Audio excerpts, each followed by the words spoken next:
안녕하세요. 축진먹입니다. 이번 영상부터 이적시장 중간점검 시리즈를 진행해 보려고 하는데요. 이적시장 종료가 한 달 반 정도 남은 시점에서 어느 정도 한 사이클은 지나간 것 같습니다. 프리미어리그 빅6에 라리가 빅3 정도까지 제작을 해볼 예정이고요. 이제 리버풀 같이 이적을 많이 한 팀은 팀별로 잘라서 할 예정이고, 오피셜이 별로 없거나 한 팀은 두세 팀씩 묶어서 할 수도 있습니다. 자, 그럼 리버풀부터 시작해 보도록 하겠습니다. 먼저 오피셜부터 볼 건데요. 오피셜 영입한 선수 플로리안 비르츠입니다. 직전 소속팀 레버쿠젠이고요. 트랜스퍼마크트 기준으로 이적료가 1억 2,500만 유로, 우리 돈으로 2천억이 넘는 선수입니다. 이번 이적 시장 전체로 따져도 가장 큰 영입이라고 볼 수 있겠고요. 지금 현재 리버풀의 위상이 어느 정도인지 알 수 있는 영입입니다. 사실 비르츠라는 선수가 이번 이적 시장에서는 가장 큰 매물이라고 볼 수 있었어요. 그리고 리버풀이 경쟁했던 팀이 바이에른 뮌헨, 맨체스터 시티 같은 메가 클럽들이었기 때문에 어려운 싸움이 될 것으로 예상이 됐었거든요. 게다가 초창기부터 바이에른 뮌헨, 맨체스터 시티 쪽 얘기가 더 많이 나왔기 때문에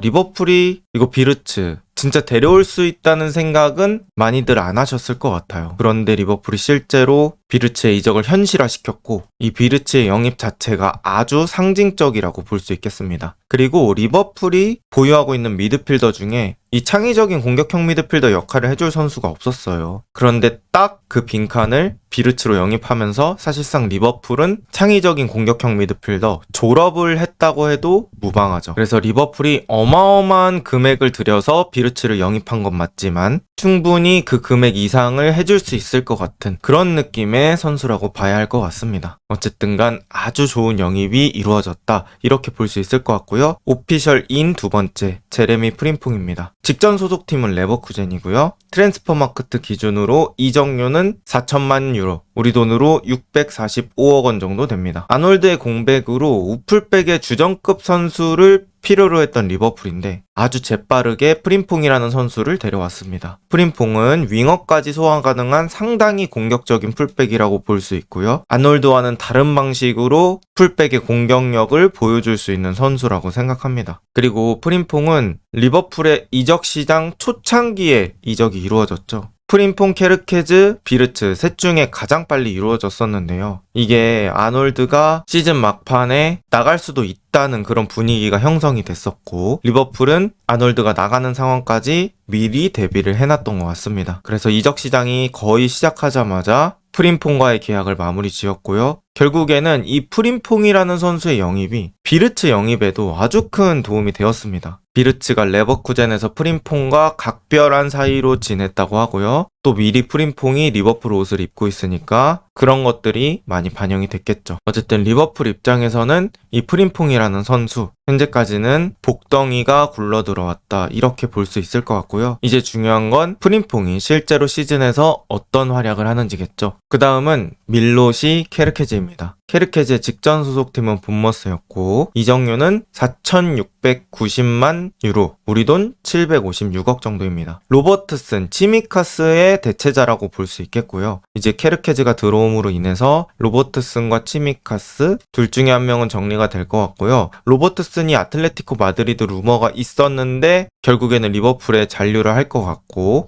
아마 치미카스를 정리할 확률이 더 높지 않을까라는 생각을 해보겠습니다. 그리고 로버트슨의 전성기 때부터 쭉 보면 리버풀이 좌풀백을 에너제틱한 선수를 많이 쓰기 때문에 이 케르케즈라는 선수 아주 잘 어울린다고 볼 수 있겠고요. 강력한 압박, 빠른 전환, 이런 것들을 할 때 큰 도움이 될 수 있는 선수 같습니다. 그리고 리버풀이 원하는 스타일의 선수라서 저는 의미가 크다고 생각하고요. 과연 긴 시간 동안 리버풀의 좌측면을 책임질 수 있을지 기대를 해보도록 하겠습니다. 그 다음 들어온 선수로 따졌을 때는 마마르다슈빌리, 페치, 우두먼 이렇게 있는데요. 이 세 명 다 골키퍼고요. 일단 마마르다슈빌리는 영입 자체는 지난 시즌에 이루어졌던 선수고, 그런데 이제 영입하고 리버풀로 바로 합류했던 게 아니라 그때 당시 소속팀 발렌시아로 재임대를 갔다가 있다가 이번 시즌에 임대 복귀를 한 형태로 리버풀로 들어왔습니다. 그런데 이제 지난 시즌에는 아예 리버풀에 들어오지 않았다 보니까 사실상 이번 시즌 영입 느낌이라서 제가 여기다가 한번 넣어봤고요. 알리송이 아직 있기 때문에 세컨 키퍼로 시작을 하겠지만 또 주전 도전도 충분히 해볼 수 있는 그런 실력을 갖춘 골키퍼라고 볼 수 있겠습니다. 알리송 못지않게 선방 능력이 장점인 선수로 또 평가받고 있고요. 아르민 페치 05년생 20살의 어린 골키퍼 영입했고요. 프레디 우드먼 97년생 28살 프레스턴에서 FA로 영입한 서브 키퍼입니다. 뒤쪽에도 얘기하겠지만 켈러가 나가고 리버풀이 또 골키퍼 부분도 탄탄하게 보강을 하고 있다, 이렇게 볼 수 있을 것 같아요. 일단 오피셜로 따졌을 때는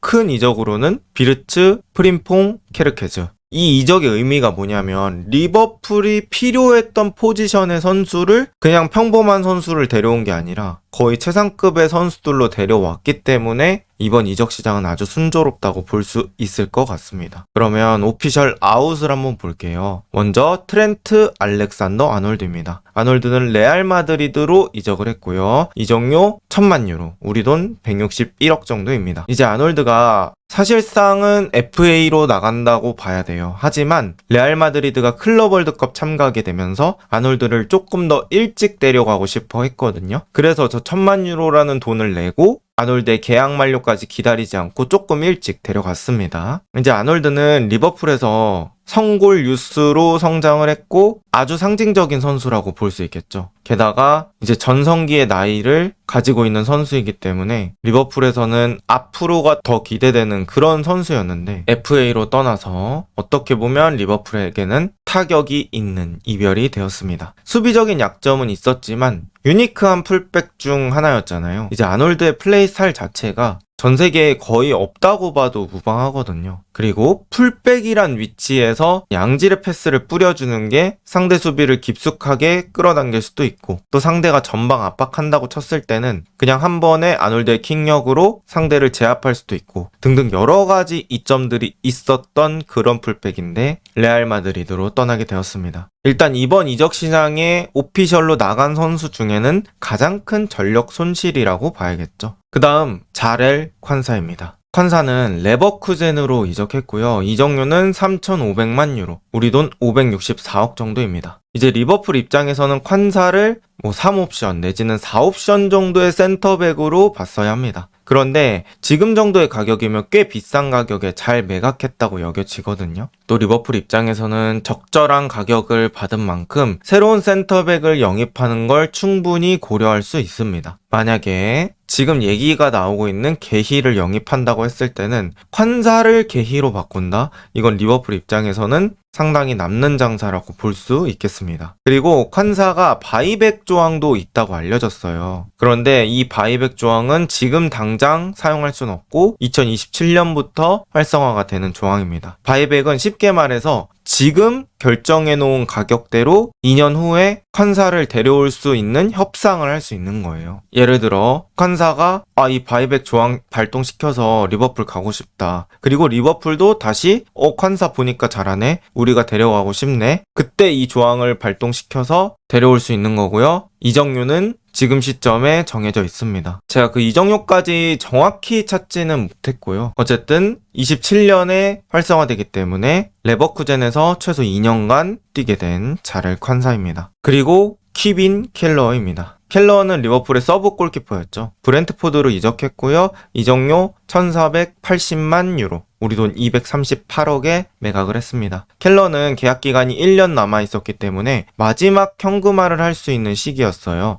그런데 잘 매각했다고 볼 수 있을 것 같고요. 리버풀이 켈러가 나가기 이전부터 마마르다슈빌리의 구매를 확정지어 놨기 때문에 아무래도 이제 켈러 입장에서는 자신의 입지가 줄어들고 또 주전을 뛰어야 하는 그런 전성기의 나이이기 때문에 이탈이 예상이 되던 자원이고요. 일단 켈러 나왔을 때는 든든하게 리버풀 골문을 지켜줬던 것 같습니다. 알리송이 골키퍼 치고는 부상이 되게 많은 편이어서 켈러가 출전하는 비중들이 꽤 높았거든요. 그런데 저는 서브 골키퍼로는 더할 나위 없이 좋은 활약을 보여줬다고 생각합니다. 과연 켈러가 브렌트포드에서 주전을 차지할 수 있을지 기대를 또 해보도록 하겠고요. 그리고 별로 주목받지 않는 판매인데요. 나다니엘 필립스라는 센터백이 웨스트 브로미치 알비온으로 매각되었습니다. 이적료는 56억 정도고요. 리버풀이 센터백 막 줄부상이었던 시기에 잠깐 사용됐었습니다. 막 줄부상이어서 오잔 카박 이런 선수까지 왔는데도 센터백 자리가 남아서 필립스가 경기를 뛰었던 적이 몇 번 있고요. 그 이후에는 임대를 전전하다가 이번에 현금화가 되었습니다. 그렇다면 리버풀이 지금 이적 시장에서 추가 보강이 필요한 자리는 어떻게 될까요? 먼저 센터백입니다. 환사의 이적으로 사실상 센터백이 3명이라고 볼 수 있을 것 같아요. 반다이크, 코나테, 조고메즈죠. 그래서 3명으로 챔피언스 리그까지 나가기에는 숫자가 모자라다고 판단이 되고요. 여기서의 센터백 보강은 무조건 필요한 상황입니다. 현재는 크리스탈 팰리스의 게이에게 관심이 있다고 알려져 있습니다. 만약에 리버풀이 게히를 영입하게 된다면 추후에 반다이크와 주전 라인을 구성할 수도 있을 것 같습니다. 왜냐하면 코나테가 지금 재계약의 난항을 겪고 있고 FA로 다음 시즌 레알 마드리드로 향할 수 있다 이런 얘기가 나오고 있기 때문이죠. 또 스트라이커 역시 리버풀이 좀 급해졌습니다. 제로톱으로 활용되었던 루이스 디아스의 이적 가능성이 높아졌고요.